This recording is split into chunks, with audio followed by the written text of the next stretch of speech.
Bab 4421. Harta Dewa Bintang Eric Kin. Eric Kin tidak bisa membuat ramalan masa depan, pasti ada cara yang tidak kita ketahui.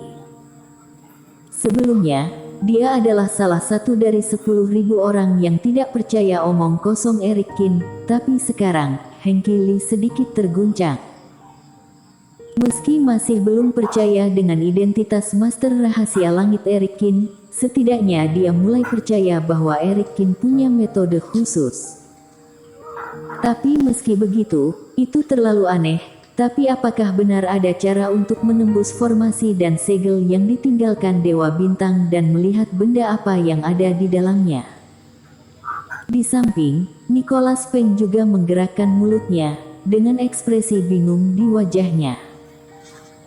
Jika dikatakan bahwa Eric Kin tiba-tiba memiliki kemampuan ramalan yang lebih baik dari Master Surgawi Su, dia sama sekali tidak mempercayainya. Tapi ini pengaturan yang ditinggalkan oleh Dewa Bintang dan Eric Kin bisa melihatnya dan itu juga sangat aneh. Jangan curiga, bukankah orang ini sedang melakukan pemurnian obat? Sepertinya dia akan menggunakannya di tanah berbahaya berikutnya. Lain kali, jika dia masih bisa menebak dengan benar, itu membuktikan bahwa Eric Kin memang ada cara untuk melihat tembus. Yudhira Ying mengerutkan kening dan berkata, Kingsu dan klan beruang telah bergerak dan dua tanah berbahaya berikutnya tersisa untuk Longsu dan klan Unggas. Kedua belah pihak berada di posisi yang sama, tidak berselisih satu sama lain dan membersihkan tanah berbahaya satu demi satu. Tetapi yang membuat para kultivator di kedua sisi sedikit tertekan adalah mereka tidak tahu apakah itu karena dua tanah berbahaya menjadi lebih kuat atau karena mereka telah menyaksikan Kingsu dan klan beruang yang terlalu santai. Tidak hanya kedua belah pihak memakan waktu lebih lama, tetapi beberapa orang terluka sebagai akibatnya. Dibandingkan dengan Kingsu, waktunya cukup cepat untuk menyelesaikan pertempuran dan hasilnya, semua anggota tidak terluka sama sekali. Ini membuat orang yang menertawakan kurangnya kekuatan kultivator Kingsu sebelumnya merasa seperti sedang ditampar wajahnya. Yang mengejutkan Eric Kin adalah, meskipun mereka menjalin hubungan kerjasama, ketika Eric Kin membutuhkan energi kemelekatan jiwa, Yudhira Ying tidak main-main. Setidaknya beberapa dari mereka dibiarkan sebagai simbol dan dijual ke Eric Kin. Tetapi ketika Kelvin Peng bergerak, dia dengan sengaja mempertahankan sebagian besar kemelekatan jiwa dari iblis monster. Dan Kelvin Peng memimpin dalam mengumpulkan banyak dan akhirnya mengambil beberapa juta batu roh langsung dari Eric Kin. Pria ini sepertinya tidak ingin memperbaiki hubungan dengannya, tetapi dia lebih tertarik pada batu roh. Tanah berbahaya dibersihkan dan setelah berputar satu giliran, matahari secara bertahap naik ke tengah langit dan sekarang giliran Kingsu untuk menyerang lagi. Semua orang persiapkan pil mujarab dan setelah masuk, berdiri terpisah.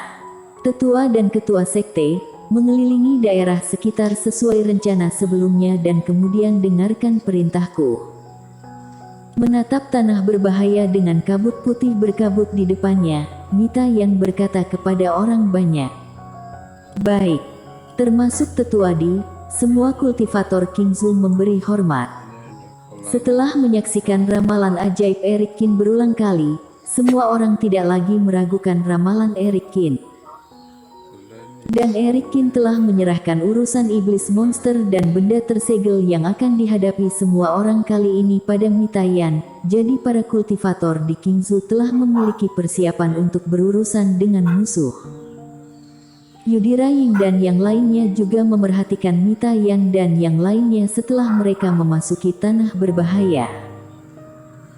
Ketika melihat kabut kuning kehijauan di tanah berbahaya, itu jelas semacam gas yang sangat beracun dan semua kultivator di Kingsu menelan pil mujarab dan benar-benar tidak terluka di dalam kabut dan ekspresi semua orang berubah lagi.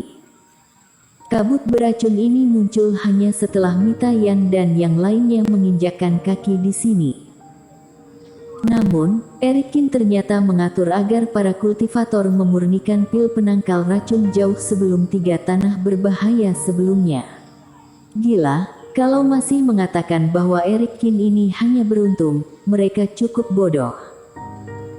Di hadapan benda tersegel berikutnya, Mita Yan dan yang lainnya tampaknya telah bersiap untuk waktu yang lama, memimpin kerumunan lagi dan membersihkan tempat itu tanpa cedera.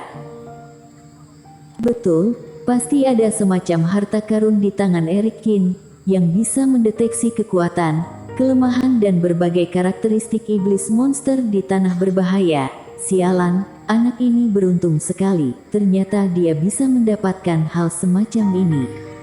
Henki Lee menggertakkan gigi dan berkata, itu tidak benar.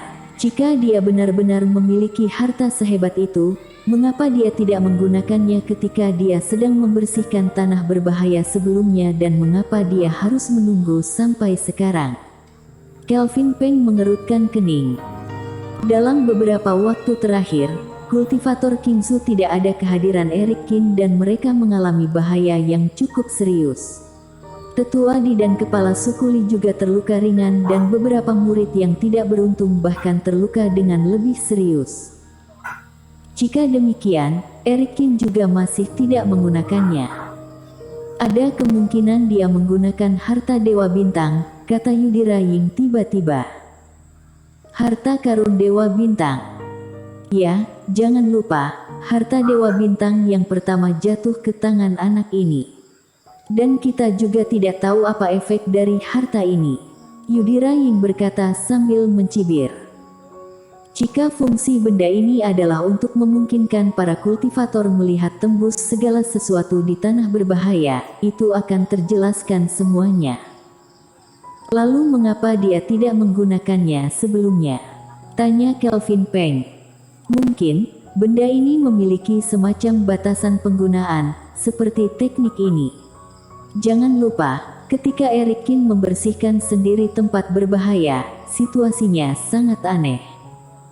Harus dikatakan bahwa meskipun Yudhira Ying menebak-nebak, dia secara samar-samar menebak beberapa ciri harta karun Dewa Bintang. Apalagi sebelum menyaksikan keajaiban cermin Bagua, tidak ada yang percaya bahwa ada harta karun seperti itu di dunia. Masuk akal. Jadi anak ini memakai jubah Tao dan memutar bola tulang dan berpura-pura hanya untuk menutupi fakta bahwa dia menggunakan harta Dewa Bintang dan menipu kita. Baik Henki Lee maupun Kelvin Peng percaya dengan apa yang dikatakan Yudhira Ying. Lagi pula, tebakan Yudhira Ying lebih meyakinkan daripada Erikin yang tiba-tiba berubah menjadi master rahasia langit yang menakutkan dalam satu hari. Selanjutnya, semuanya berhasil menerobos 4 tanah berbahaya. Mencapai hubungan kerjasama dengan Erikin memudahkan Susan Xiong untuk bertarung. Dibandingkan mengumpulkan puluhan kemelekatan jiwa iblis monster gratis untuk Erikin, pengurangan korban jiwa dan konsumsi klan beruang jelas lebih penting bagi Susan Xiong. Dan di tanah berbahaya ke-8, setelah dibuka oleh Kelvin Peng, posisi setiap orang telah mencapai kaki jalur pegunungan tempat puncak Gunung Pedang berada.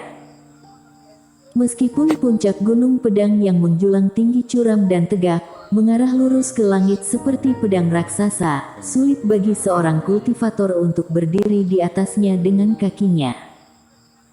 Namun di bawah puncak Gunung Pedang, hanya di tengah lereng gunung, terlihat seperti pedang tajam. Di bawah lereng gunung masih sangat luas dan besar. Setelah terus-menerus menuju gunung besar ini, Erikin tiba-tiba berhenti. Memalingkan pandangannya, dia tiba-tiba melihat ke hutan pegunungan di kejauhan. Ada apa? Melihat reaksi abnormal Erikin, Vinola Su juga melihat ke sana dan bertanya. Vinola, tidak apa-apa. Erikin menggelengkan kepalanya, melihat lagi ke hutan dan setelah tidak menyadari ada yang salah, dia tersenyum dan membuang muka. Sekarang kerohaniannya belum banyak pulih, dia tidak bisa merasakan sesuatu yang tidak normal di tempat yang jauh. Tapi tadi, Semacam intuisi naluriah membuat Eric Kin merasa seolah-olah seseorang sedang memata-matainya dari kejauhan. Namun dalam sekejap, perasaan ini menghilang lagi. Beberapa pihak ada di sini dan Credenstian juga telah diurusnya sendiri, siapa lagi yang akan memata-matai dia di luar? Bersambung.